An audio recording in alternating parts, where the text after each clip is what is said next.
Welcome, history seekers. We step into a dark cave where a mad king sleeps, and a hero waits. Just inches away, the most powerful man in Israel lies defenseless. One strike ends the chase. His loyal men whisper in the dark, urging him to take the crown. The ultimate test is here. How did the glorious giant slayer become a hunted fugitive in the harsh desert wasteland? To understand this truth, we must rewind the clock to a palace poisoned by toxic jealousy.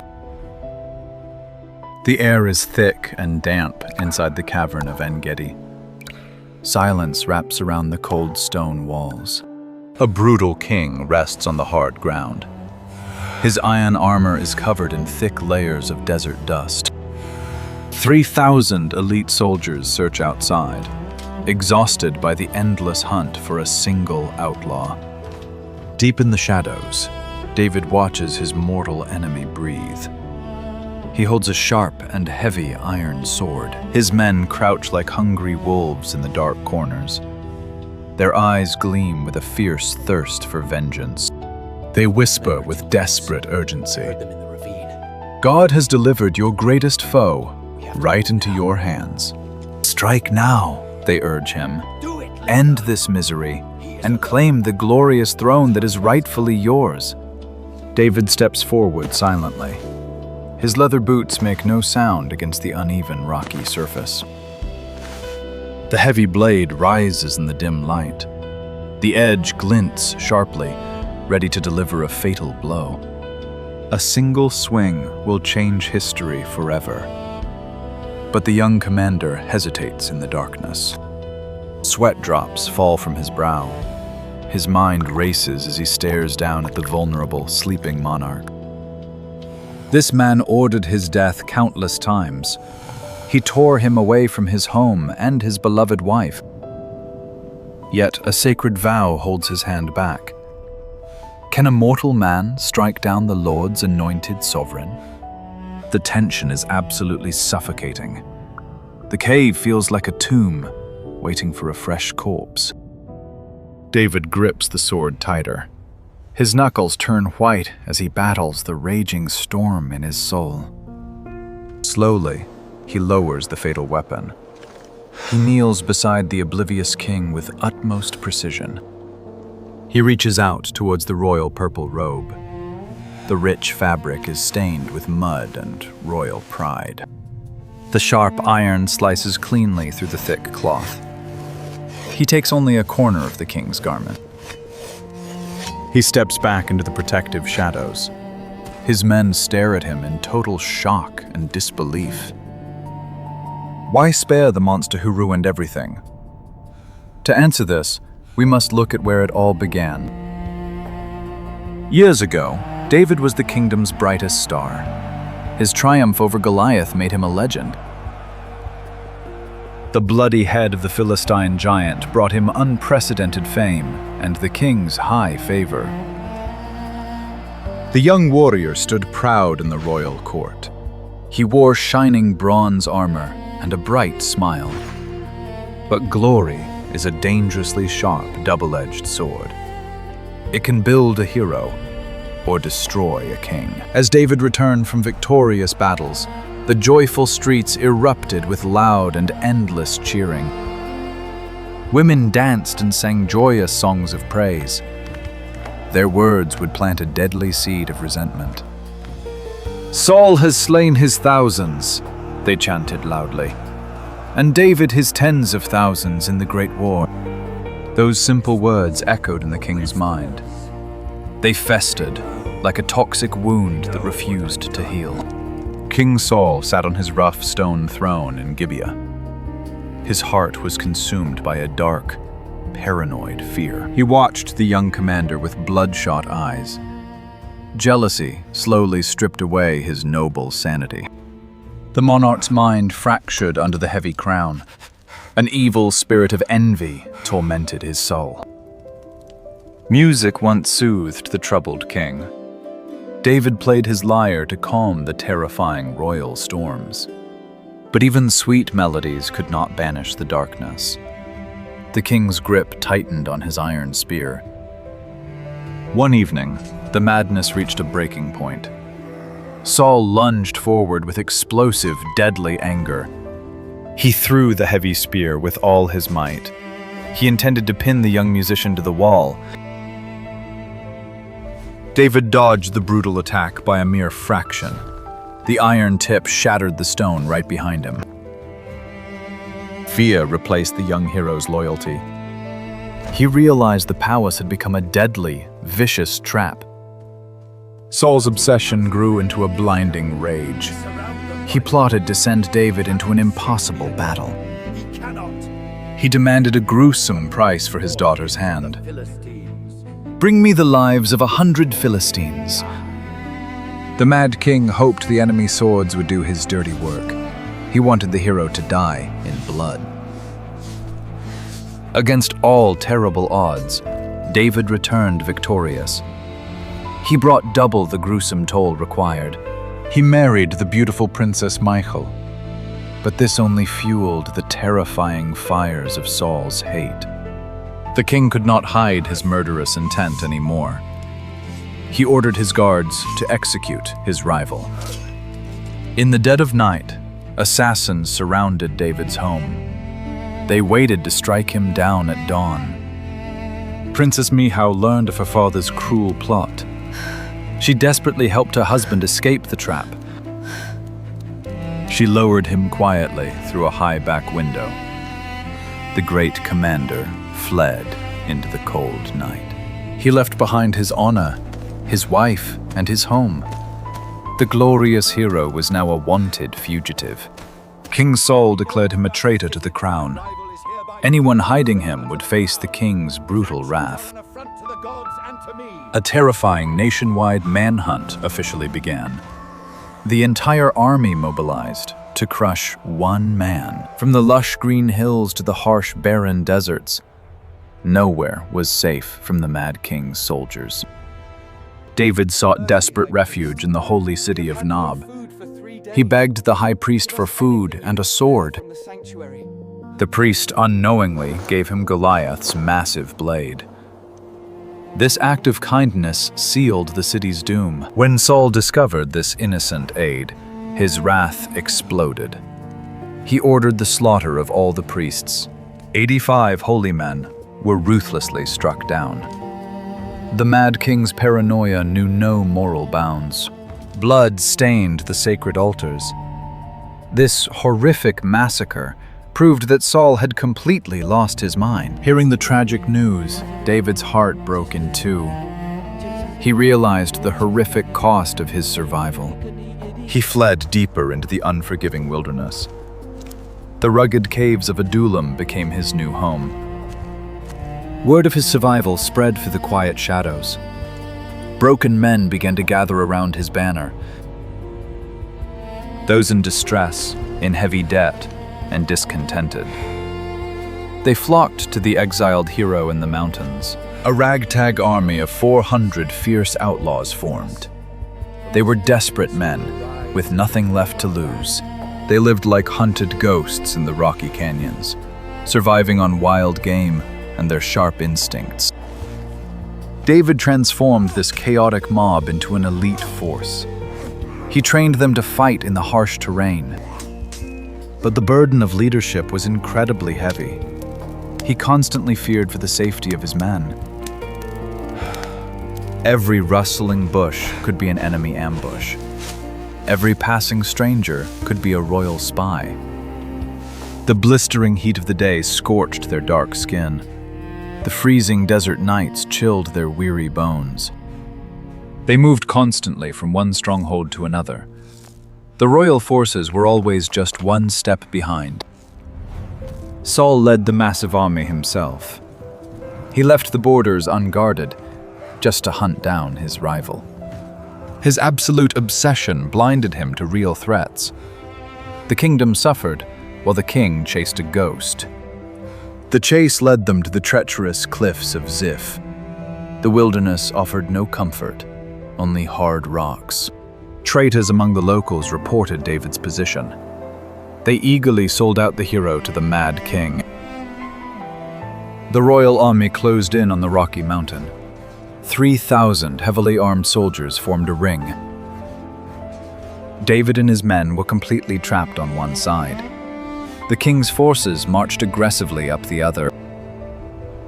It seemed like the dramatic, bloody end had arrived. There was nowhere left for the outlaws to run. Swords were drawn and prayers were whispered in the dust. The tension was thick enough to cut with a knife. Suddenly, an urgent messenger rode up to King Saul. The Philistines were raiding the vulnerable land. Forced to choose between his obsession and his kingdom, the angry monarch reluctantly ordered a retreat. David breathed a heavy sigh of absolute relief. A miraculous intervention had saved his rebel band. They relocated to the wild oasis of Ein Gedi. It was a rugged sanctuary of waterfalls and caves. Wild goats leaped effortlessly across the steep ravines. The fugitives hid deep within the limestone walls. But peace in the wasteland is always temporary.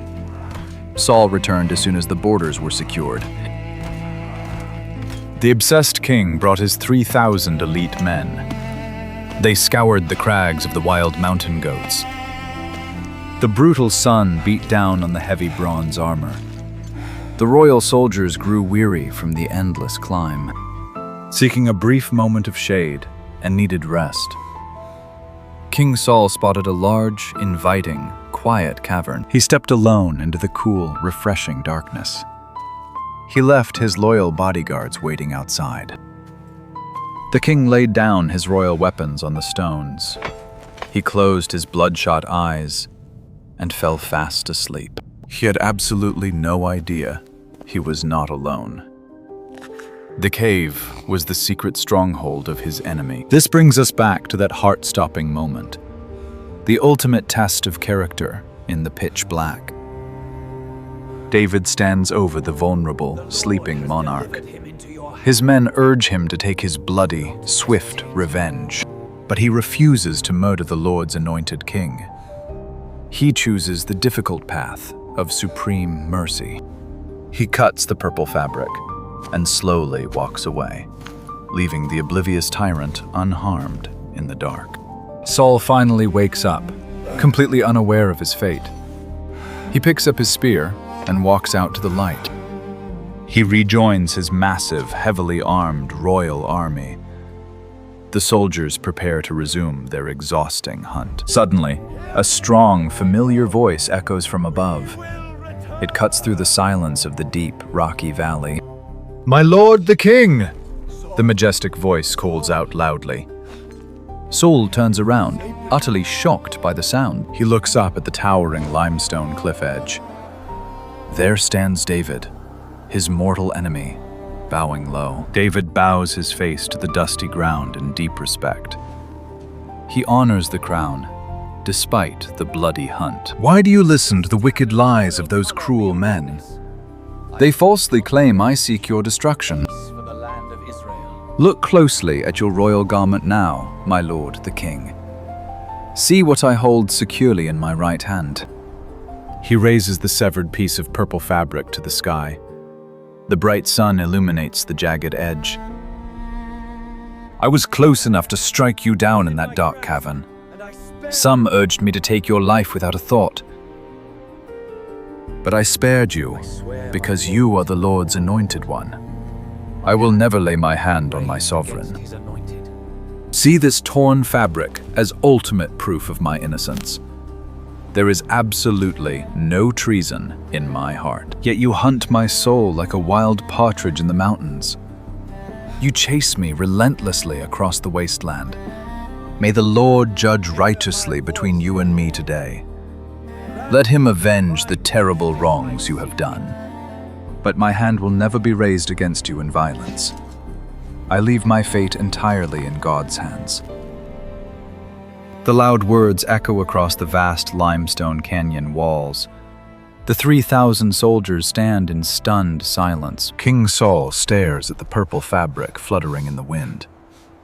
A sudden wave of heavy guilt washes over him. The paranoid madness briefly lifts from his troubled soul.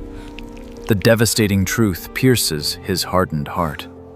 "Is that truly your voice, my son David?" he cries out loudly. His authoritative tone shatters into grief. The mighty monarch drops his jagged iron spear to the dirt. His broad shoulders shake with heavy, tragic weeping. He weeps openly before his astonished royal army. The heavy burden of his evil breaks him down. "You are far more righteous than I am," the broken king admits. "You repaid my cruel evil with perfect good. You have clearly shown your great nobility here today. You spared my life when God delivered me to you. When a man finds his enemy, does you let him get away safe? May the Lord reward you for your mercy today." In that profound moment of bitter and painful clarity, Saul sees his undeniable, deadly future. "I know for certain that you will surely be the next great king. The kingdom of Israel will thrive in your hands. Swear to me now by the Lord that you will not kill my children. Do not wipe out my family's name from this earth." David solemnly gives his sacred oath across the deep valley.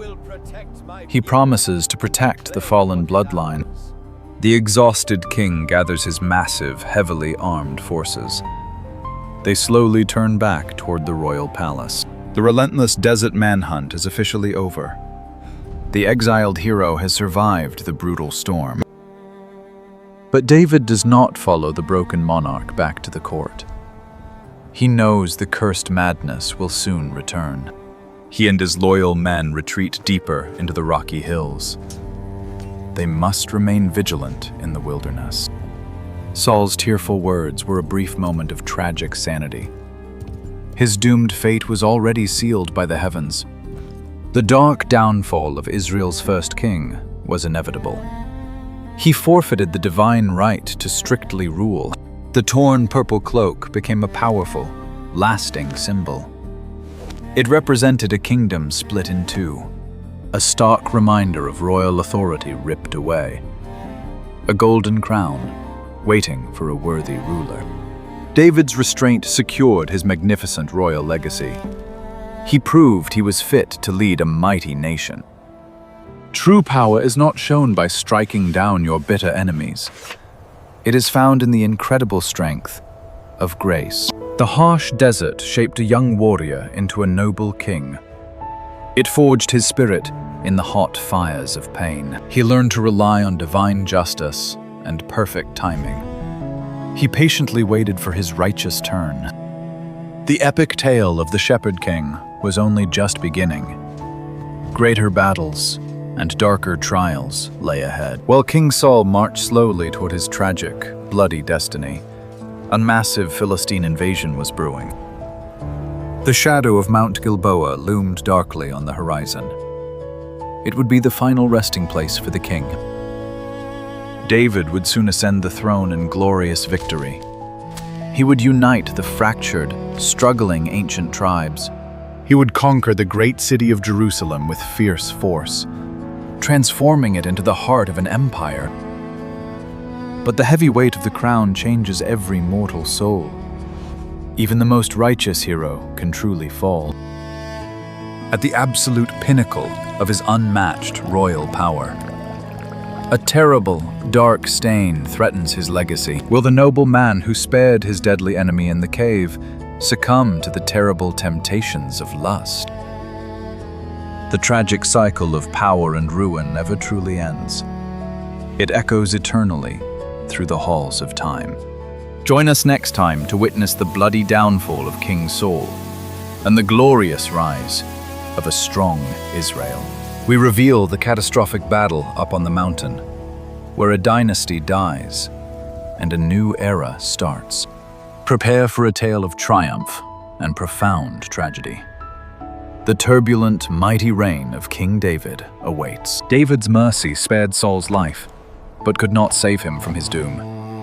Power without a pure heart is a deadly curse. Would you show the same restraint, or take the crown when you had the chance? Please tell us your honest thoughts down below. If you enjoyed this journey, please like this video, share it, and subscribe to our channel today.